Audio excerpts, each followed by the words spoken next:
I'm with the lovely singer-songwriter Tom Bright. He's back on the road with his Young Old Bloke tour, and he's coming to see us. Look, it's nice to see you. It's really nice to see you. I was trying to think, the last time I saw you, have I seen you before when we came to see you in Brighton? I don't think so. I think that's the last time we saw, because you did a gig in Brighton. You said, come on down. So I took my wife, my brother came down, his wife came down. We came to see you, and we sat on little stools at the back of that pub. What was the pub in Brighton? Folklore Rooms. Folklore Rooms, that's right. So let's just set up your military background again, because you were born. Was it Berlin? Berlin Military Hospital. Yeah, both folks in the forces, and born in the late 80s under all the complexities of what was going on at that time, and I was very poorly.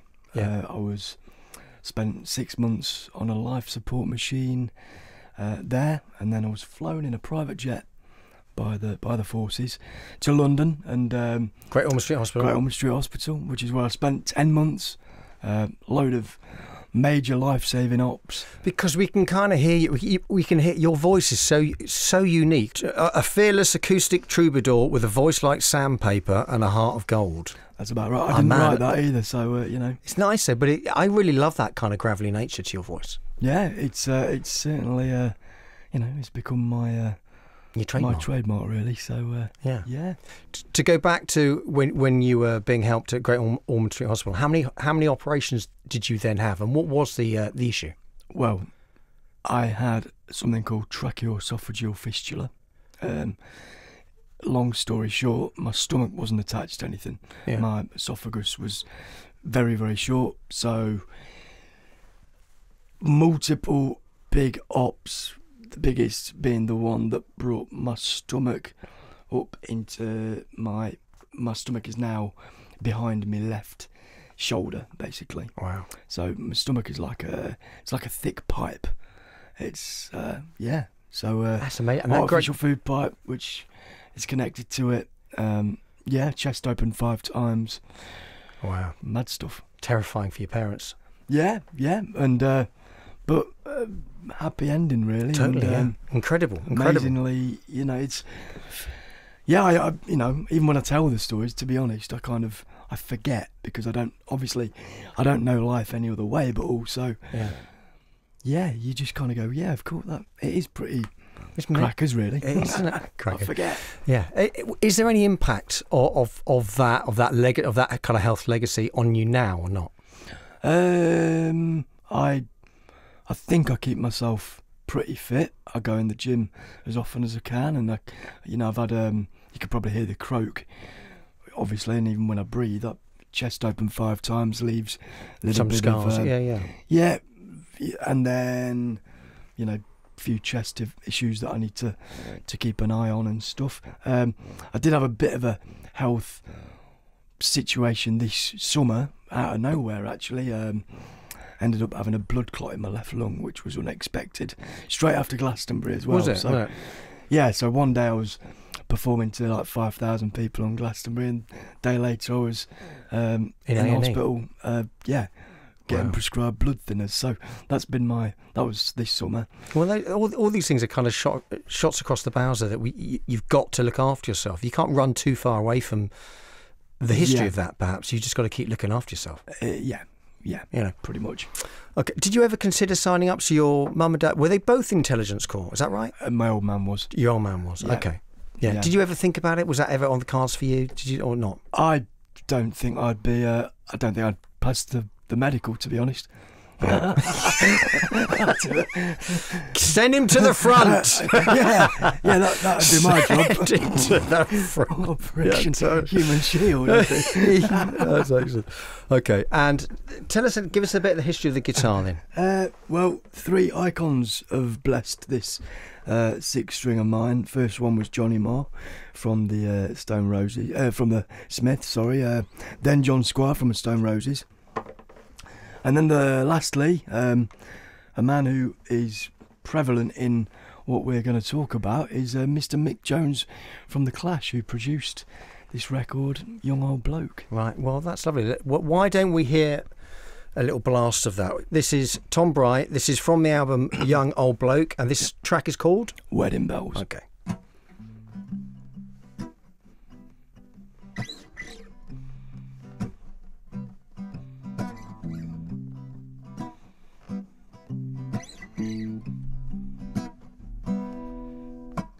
Lattes, pill lattes, take the edge off a day. She's gotta pick the kids up from school, 'cause he's working away for a 5th week straight. She's made to wait again.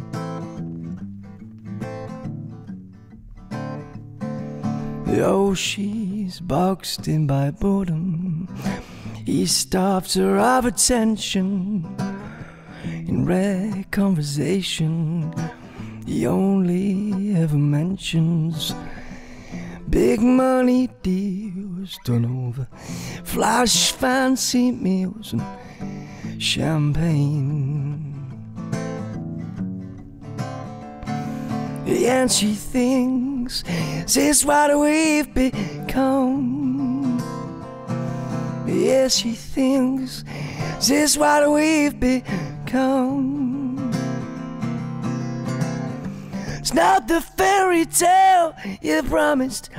Since I said I do, you've been dishonest. Is this what we've become?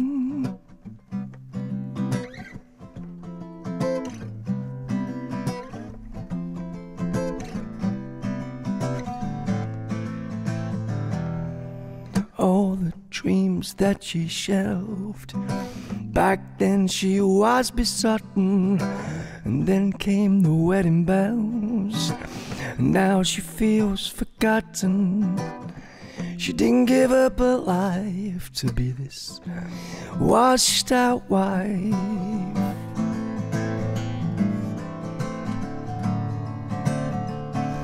And she thinks, is this what we've become? Yes, she thinks, is this what we've become? It's not the fairy tale you promised. Since I said I do, you've been dishonest. Is this what we've become? Is it the secretary keeping it from home? It's the secrecy that makes you feel alone. He used to praise her independence, and now he feels bound by a hefty sentence. And she thinks, is this what we've become? Yes, she thinks, is this what we've become? It's not the fairy tale you promised. Since I said I do, you've been dishonest. Is this what we've become?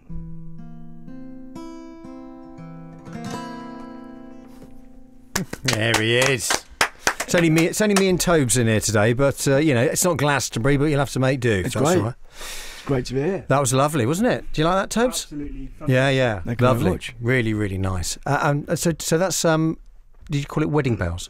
That's called Wedding Bells. Yeah. So what's that about? What's Wedding Bells about? That is, well, it's one of the early songs I wrote in my career. A lot of my early stuff was very observational and just about someone who quickly finds himself put on the shelf in a, I was, when I was writing a lot of these songs, I was working as a waiter in a place called the English Restaurant, and a lot of my clientele they were working within the square mile of financial district sort of thing. So I've seen a lot of people who kind of, just kind of their financial job was everything, and everything else in their life was getting shelved a lot, and a lot of unhappy people get left behind, I guess. Yeah. So this is from Young Old Bloke. So you're touring Young Old Bloke, Young Old Bloke right now, yeah. Yeah.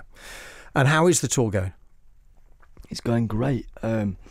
Yeah, I've done a few of the northern shows, mostly sold out as well. Sheffield, York, up in Durham as well. 3 wonderful gigs. Next up, I'm in Bristol this Thursday, and then next week, Biggie, Wednesday the 29th of October, London at the Lower Third. Really looking forward to it. Then Manchester, 31st of October. Then the 1st of November, up in the Lake District, at a place called Lonsdale Hall, or in Kirkby Lonsdale, which is the Yorkshire Dales Cumbria border actually. And then from there, the Big Theatre, Biggleswade, Saturday the 8th of November. Nice. And then closing actually back at Folklore Rooms in Brighton on Thursday the 13th of November. 13th. I'm trying to think when I'm going to be in. I think I'm in Brighton in November. I might come and see you again. That'd be great. What's your favourite track on the album? Tough one. A lot of this record, it's kind of like a prelude, really. There's a long story as to why it's only just surfaced now. Like I said, these was written back in my days of being away to starting my musical journey in London.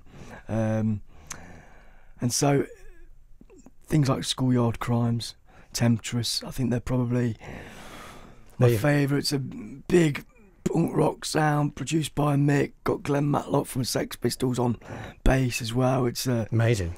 I just got so many wonderful memories from these days. You did Glastonbury earlier this year, did you? I did do Glastonbury, and it was absolutely awesome. It was my 5th in a row, and it was every year's got bigger and bigger and bigger, and this one was it was crackers. It was 1 in, 1 out.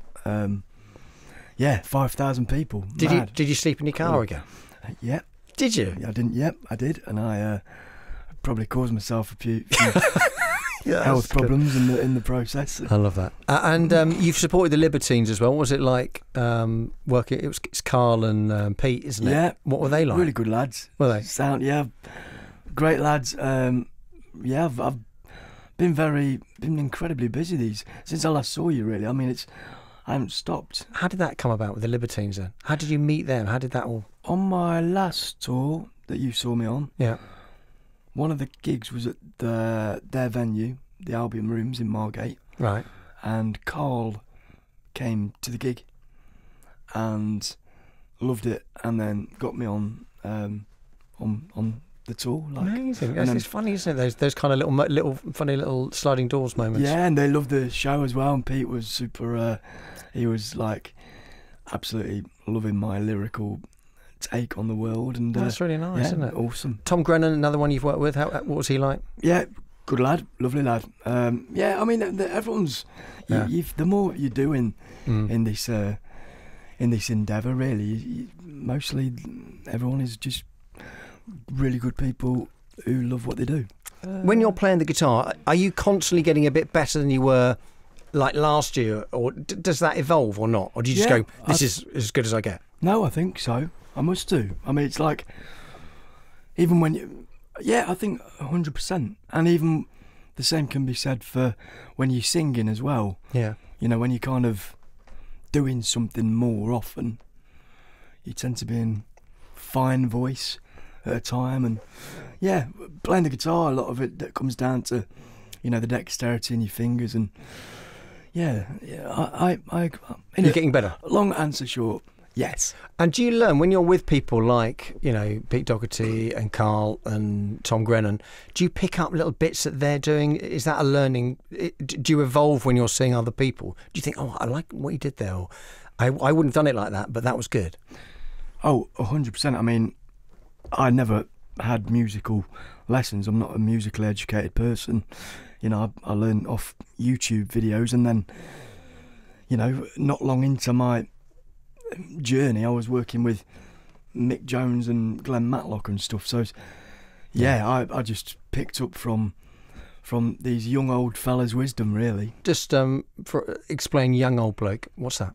Young Old Bloke. So the titled song explains a young man who feels very old, and I wrote it about myself after my tenure as a pub landlord.